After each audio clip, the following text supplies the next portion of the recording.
बेटा यहाँ देखना, सामने लुक किया। ओके कट कट, हाँ cut cut okay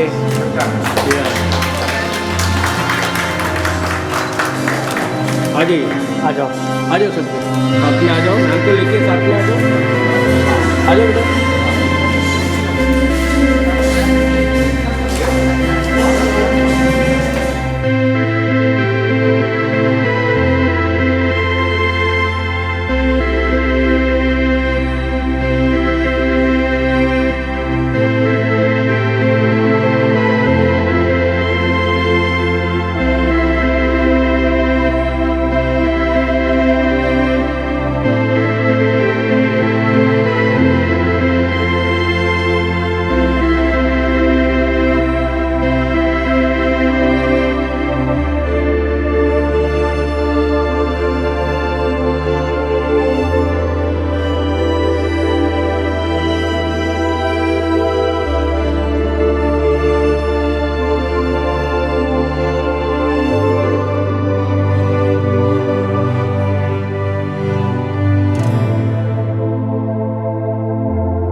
That's the first word that came into my mind.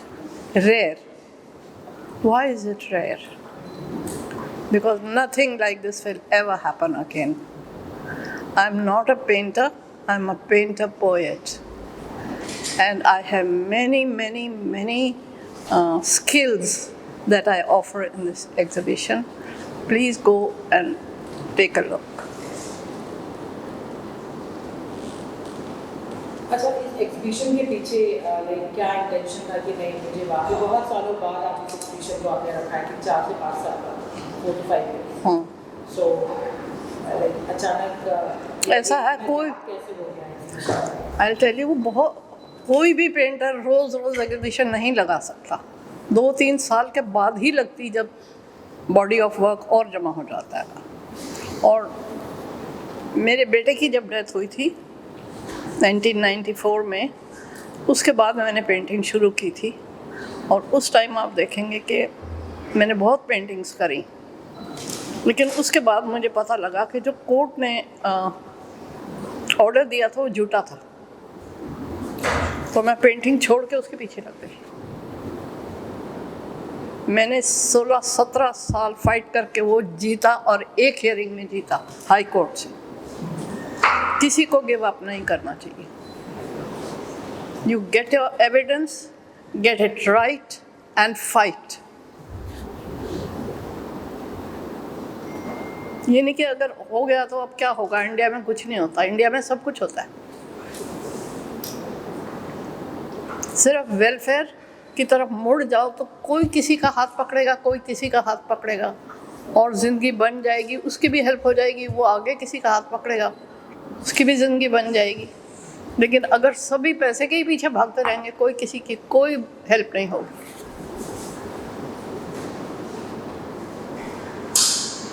पूछिए. अच्छा, ये पेंटिंग हमने सुना है कि आप अभी तक कोई पेंटिंग आपने कमर्शियलाइज नहीं की. इसके पीछे की खास इंटेंशन क्या है? क्योंकि मैं मटीरियलिस्टिक नहीं हूँ. और दूसरी बात ये कि मुझे लगता था मेरी विजन तो जा ही रही थी कि अब चली जाएगी तो मैं फिर कभी पेंट नहीं कर पाऊँगी. इसलिए मैं जमा करती रहती थी. इस रेयर एग्जीबिशन में, रिट्रोस्पेक्टिव में, मैं उनको सबको लगा रही हूँ. आप देखिए 2 गैलरीज लेके मैं सारी पेंटिंग्स लगा रही हूँ. मैं चाहती हूँ लेडीज़ ये काम करें. पेंटिंग घर में हो सकती है. आपको घर छोड़ के जाने की ज़रूरत नहीं है. कोई लेडी मुझे बता दे कि घर छोड़ के जाके काम करने में इजी होता है क्या? नहीं होता है. मैंने कभी काम नहीं किया. ये मेरी बेटी खड़ी है. मैंने इनको ऐसे ही बड़ा किया. सामान कम था मेरे पास, पैसा कम था, लेकिन देख रेख का कोई कमी नहीं थी बच्चों के लिए. Come back to the point of why did you plan to do a commercial? Why? No, I didn't do commercial. No, she's asking why did you not sell them? Come back to that point. What Why is the did you not sell your paintings? Because मैं materialistic हुई नहीं. So why are you saying? There is a price now, that's why she's asking. Rephrase your sentence. Yeah, but now I think I'm 82 years old and I'm not going to carry this on to the other side. So, if somebody wants them, the prices are there. Please like what you like. Give me your comments about what you like and why you like it. And then buy the painting. And I'm going to make her buy the first painting. अच्छा, वो paintings के through कभी आपने या जब आप दिल्ली में रहती थी कभी किसी को एम्पावर किया है या कुछ पेंटिंग के जरिए उन्होंने कुछ ऐसा किया हो? मेरी सारी पेंटिंग्स भी ऐसी हैं. मेरी सारी पेंटिंग्स विमेन के लिए हैं. और बहुत लोग इंस्पायर हुए. सारे पेपर्स ने, न्यूज़पेपर्स ने, मैगजीन्स ने, सब ने इसी चीज़ पे लिखा कि आपकी फ़िलॉसफी दिमाग की बहुत अच्छी है. आप जो सोचती हैं वो बहुत अच्छा है. वो बिल्कुल अलग है. कोई वन इंटरैक्शंस आपके जैसे सोसाइटी में या मैंने तो बहुत ही काम किया है. मैं जब जैसे जैसे मेरी आँख कम होती चली गई तो मैं घर में बंद हो गई. 30 साल से मैं घर में बंद हूँ. और आपकी कंडीशन बताओ. अच्छा, मेरी आँख की ऐसी कंडीशन है कि जो 2 रेटिनास होते हैं वो सामने की नज़र देखते हैं, वो मेरे नहीं है. ठीक है. और ये आँख नहीं है. अब इसमें से एक छोटे से कोने से मुझे थोड़ा सा दिखता है, उसी से मैं काम करती हूँ. सारे काम करती हूँ, काम की चीज़ देख लेती हूँ. तो आपसे इंस्पायर होकर कुछ लेडीज जैसे आपने किसी को अगर हाँ, एक पेंटिंग मैंने एक ट्रस्ट खोला कि और लोग जो एजेड हैं मेरी तरह और वेल टू डू हैं, मैंने उनके लिए ट्रस्ट खोल दिया. एक पैसा नहीं लूँगी, एक सरकार से पैसा नहीं लूँगी और मैं उनकी हर चीज़ में देख रेख करूँगी. दवाई लानी है, उनको हॉस्पिटल लेके जाना है, कुछ भी करना है, वो मेरा ट्रस्ट मेरे बेटे के नाम पे था. अब मैं यहाँ महाराष्ट्र में आ गई हूँ. मैंने अभी कुछ नहीं किया उसका, लेकिन वो मैंने 5 साल वहाँ चलाया और नोएडा में थी मैं. Connected to your painting. That's what she wants to connect as a part. Connected to your why painting. मैं जो भी चीज़ मेरे दिल को छू जाती है, जैसे वायलेंस है, वायलेंस होगा तो मुझे लगता है कि वायलेंस क्यों होता है. जितना जितना सिविलाइजेशन बढ़ती जाती है उतना वायलेंस ज़्यादा होता जाता है. मेरी हर पेंटिंग के पीछे एक ख्याल है. आप जिस पेंटिंग के बारे में बात करोगे मैं आपको उसमें से वही ख्याल निकाल के दिखा दूँगी. पहले मेरे मन में एक सोच आती कि ये क्यों हुआ। कल जब मैं ट्रैफिक में से जा रही थी तो एक लड़का जा रहा था मिट्टी से भरा हुआ और अपना गाना गाता जा रहा। मैंने कहा अरे 30 साल में बंद थी तो इंडिया तो कुछ भी चेंज नहीं हुआ। तो मेरी वो कविता निकलेगी अब। इंडिया को बहुत बढ़ना चाहिए, बहुत अच्छे लोग हैं, बहुत मेहनत करते हैं, बहुत क्रिएटिव लोग हैं, उनको चांस नहीं मिलता।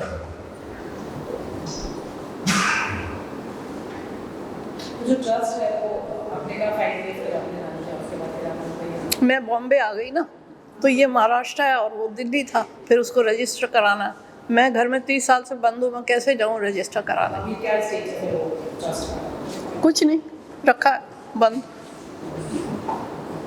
और मैंने एक पैसा कभी किसी से नहीं लिया, इसीलिए मैंने पेंटिंग्स भी नहीं बेची, because I am a non materialistic person completely. तो आपको लगता है कि आपकी पेंटिंग जो आपने लगाई, जो उसके दाम या फिर जो भी आपने प्राइसेस कोट किए हैं, आपको लगता है कि मैंने सोच के लगाए थे, क्योंकि बहुत लोगों से पूछ के, फिर यहाँ के जो मैनेजर हैं उनसे भी पूछ के आज मैंने उसको भी कम कर दिया, क्योंकि ये this is not about money making, this is beautiful work and if somebody likes it I will let them go. तो जो भी हमने प्राइसेस कोट किए, आपको लगता है कि ये जो मैंने प्राइस लगाया है ये वाकई ये वर्थ है, ये तो प्राइसलेस है। तो मैंने ये तो प्राइसलेस है। आज बहुत ही कॉम्पिटिटिव मार्केट है जहाँ पे बहुत सारी पेंटिंग एग्जीबिशन होती है। Please, I'm not part of that competitive market. I'm different. That is why this exhibition is rare.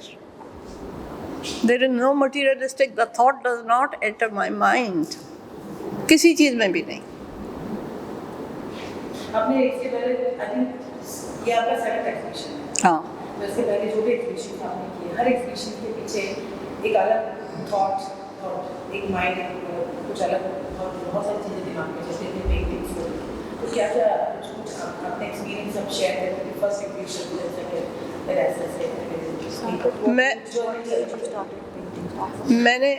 मैंने पेंटिंग शुरू करी मेरे बेटे की डेथ के बाद। तब मैंने इग्नू का कोर्स भी कर लिया और मैंने उसकी डेथ के बाद पेंटिंग शुरू करी। तब मेरी एज 60 इयर्स की थी और लोगों ने कहा ये क्या कर रही है, बेवकूफ़ी है। मैंने कहा कोई बात नहीं। तो वो मैंने करार शुरू किया। फिर मैंने इग्नू का कोर्स किया, qualified as a creative writer in English, और मैंने पोएम्स और पेंटिंग्स एक ही टाइम लिखनी शुरू करी। मुझे लगता है कि मुझे सरस्वती ने उस टाइम देखा है, क्योंकि ना पहले मैं पेंटिंग करती थी और ना मैं लिखती थी। फिर उसके बाद मैं लिखती भी गई और पढ़ती भी गई, एग्जीबिशन भी लगाती गई, कई एग्जीबिशन लगाई।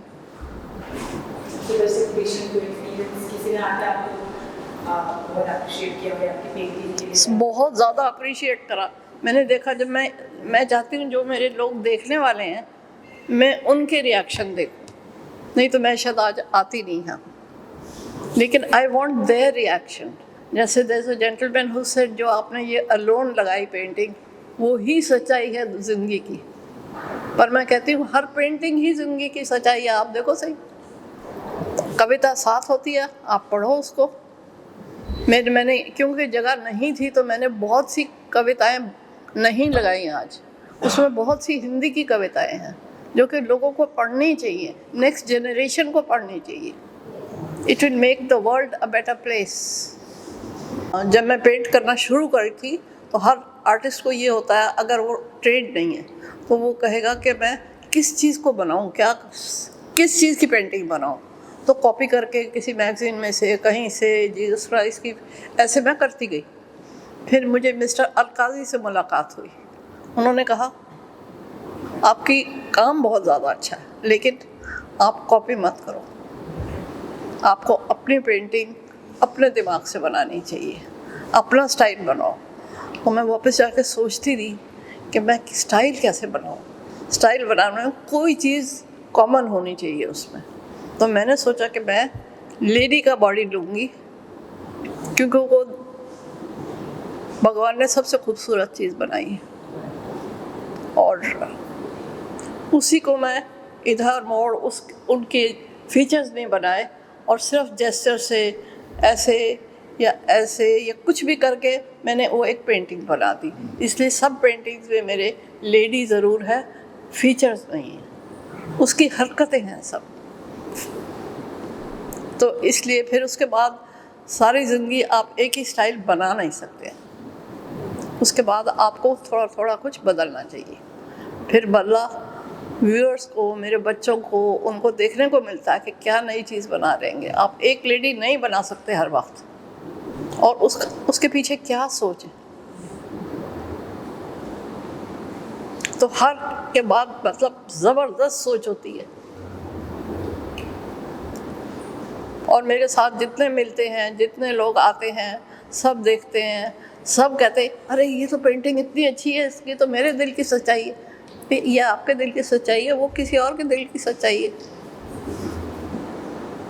तो ऑलवेज सोच पहले आती है, फिर मैं उसको रफ स्केचेस बनाती हूँ और कैनवस के साइज़ के बनाती हूँ, क्योंकि कैनवस पे आप रब नहीं कर सकते हैं। तो मैं पेंसिल से बनाती हूँ, फिर उसको कट करती हूँ, फिर मैं उसको कैनवस पे रखती हूँ और वहाँ से मेरा काम शुरू होता है। फिर और एक पेंटिंग के आपको पता होना चाहिए कम से कम 2 या 3 या 4 महीने लगते हैं, और 2, 3, 4 महीने में कई लेयर्स होती हैं जो सूखती हैं। जैसे बहुत सी पेंटिंग्स आपको मिलेंगी जिसके ब्लैक बैकग्राउंड है, बैकग्राउंड ब्लैक है और उसमें से मैंने रंग निकाले सारे, और उसकी एक पेंटिंग बन गई है। बहुत हार्ड होता है ब्लैक, हार्ड। हाँ हाँ ब्लैक पे बहुत हार्ड होता है कलर पैलेट करना। हाँ, क्योंकि अगर ज़रा भी गीला रह गया काला, वो पेंट में लग जाएगा तो आपके क्लियर नहीं आएंगे पेंट। और वो बहुत ज़बरदस्त सोच होती है। फाइंड योर स्पेस है, ये सब है। You have to read the poem, उसके पीछे का विचार देखिए। ब्लैक कलर की टेक्निक के बारे में, ब्लैक पेस्ट की टेक्निक के बारे में। पेंटिंग का उसमें क्या टेक्निक होती है? काला रंग लगाते हैं, वही मैं चेंज कह रही हूँ ना, थोड़ा चेंज करना पड़ता है। हर वक्त एक ही चीज़ आप नहीं बना सकते हैं। तो फिर उसके बाद क्या, अच्छा ब्लैक करती हूँ और फिर वही लेडी बनाती हूँ।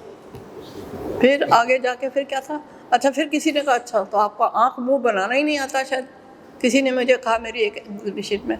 तो अगली एग्जीबिशन में मैंने सारी आइज़ बना दी, आइज़ वाली पेंटिंग हो गई, जैसे हुसैन साहब की है। और हाँ, और क्या था, हाँ जेनेसिस है, बहुत सारी। लेडी विद द गिटार, हाँ फोक सिंगर है। तो इससे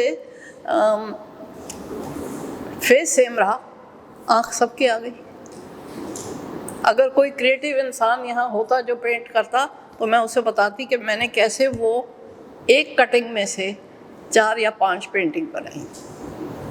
अच्छा, कोई ये लास्ट सवाल, कोई ऐसी एमिनेंट पर्सनालिटी है जिसने लोगों को बहुत इन्फ्लुएंस किया है, लाइक स्पोर्ट्स पर्सन हो चाहे मिनिस्टर से हो चाहे या फ्रीडम फाइटर हो, बहुत सारे ऐसे हैं हमारे जिनमें मैं देश के लिए बहुत अच्छी। मुझे सुनाई नहीं दे रही, पूरी बात नहीं सुनाई दे रही। सोन कम दिस साइड प्लीज। कोई एक ऐसी एमिनेंट पर्सनालिटी जिन्होंने हमारे इंडिया को सर्व किया हुआ, maybe as an actor हो या फिर सिंगर हो या फिर या हमारे फ्रीडम फाइटर हो या स्पोर्ट्स पर्सन है, कोई भी एमिनेंट पर्सनालिटी किसी भी फील्ड से, किसी भी पेंटिंग अगर आपको लगता है कि मैं इनकी पेंटिंग बनाना चाहती हूँ, अगर आपको मौका मिले, बस ऐसे एक thought Mr. M.F. Hussain, people did not understand him. उनकी तो आपने बनाई, हाँ, कोई आपके दिमाग में हो कि मैं इनकी पेंटिंग में जरूर बनाना, अगर मुझे पॉसिबल होगा तो मैं जरूर बनाऊंगा।